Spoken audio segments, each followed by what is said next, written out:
¿Qué tal la Navidad? ¿Bien o en familia? Este es el saludo que suelo utilizar en mis reencuentros tras el final de las fiestas. Siempre me ha hecho gracia esa dicotomía adversa entre pasarlo bien y pasarlo en familia. Aquel año las fiestas me traían bajo el brazo la primera comida con la familia de mi novia. Ellos entendían que lo nuestro se consolidaba y que estaría bien conocer más íntimamente a ese muchacho que rondaba a Irene, que así se llamaba y se llama la que actualmente es mi esposa. Acompañábamos Irene y yo al abuelo Antonio en uno de los extremos de la mesa. Antonio arrastraba desde hacía algunos años una demencia progresiva y sus olvidos le impedían seguir con interés una conversación normal. Comenzamos a comer y a los pocos minutos Irene y yo casi habíamos olvidado la presencia del abuelo. No intervenía ni requería de nosotros nada, aparte de acercarle de vez en cuando alguno de los suculentos alimentos que iban llegando a la mesa. Antonio tenía 3 hijos. El primero se llamaba Jean-Baptiste, el segundo y padre de Irene, Javier, y el tercero, Antonio, como su padre. Irene no me había contado nada sobre su familia. Desunido a lo patas que soy, me hacía prever que durante la comida pisaría alguna mina y haría lograr la navideña armonía familiar. En un momento dado, que la conversación con Irene se relajaba, me quedé mirando a Jean-Baptiste, que estaba algo alejado de nosotros. Me volví hacia mi novia y le dije: ¿por qué tu tío se llama Jean-Baptiste? Le pregunté sin alzar la voz, pero tampoco disimulando la pregunta en un susurro.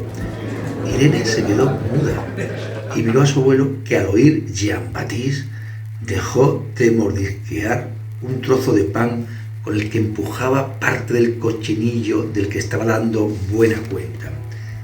El resto de conversaciones cruzadas que aún se mantenían en la mesa también se paralizaron.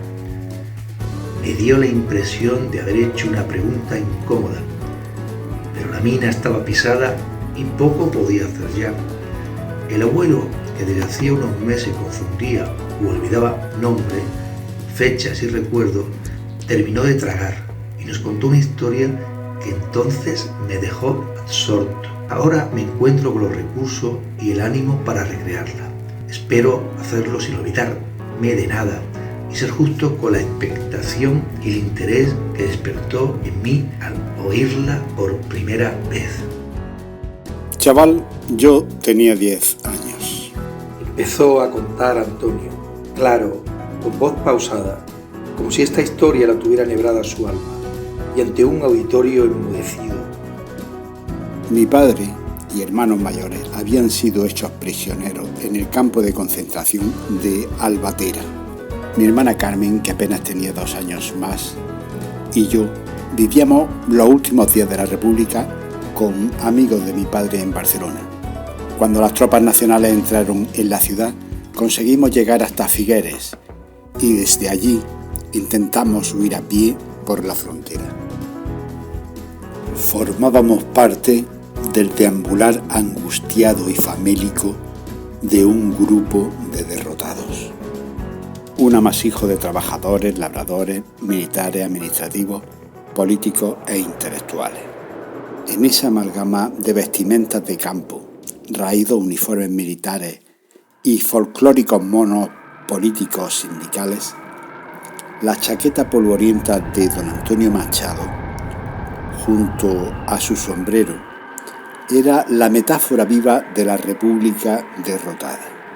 Nos acercamos a él y le escuché decir triste y taciturno una frase que se me quedó en la memoria como si del epitafio de un sueño se tratara. Camaradas, ahora el camino nos lleva al exilio. Nuestro equipaje no es otro que el de la libertad. No lo cuelguen ustedes de los armarios. Tenedlo cerca, no lo perdáis, para que llegado el momento podamos entrar con él de nuevo a nuestro país. Atravesamos montes, ríos y penurias hasta llegar al primer pueblecito al otro lado de la frontera, Port Vendrés. en la plaza del pueblo, oíamos a los aldeanos quejarse de nuestra estancia.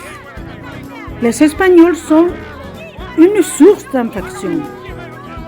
No éramos bienvenidos. Fue entonces cuando, de la masa de esos gélidos anfitriones, salió la mano de un niño que nos dijo: ¿Voulez-vous rentrer à la maison pour jouer? Nous avons de la ratatouille à manger. Su padre le gritó, Jean-Baptiste, rentrez chez nous avec les enfants en espagnol. mostrándose irritado con la frialdad de sus vecinos ante las víctimas de la guerra. Para mi hermana y para mí, Jean-Baptiste fueron las palabras que nos rescataron del infierno.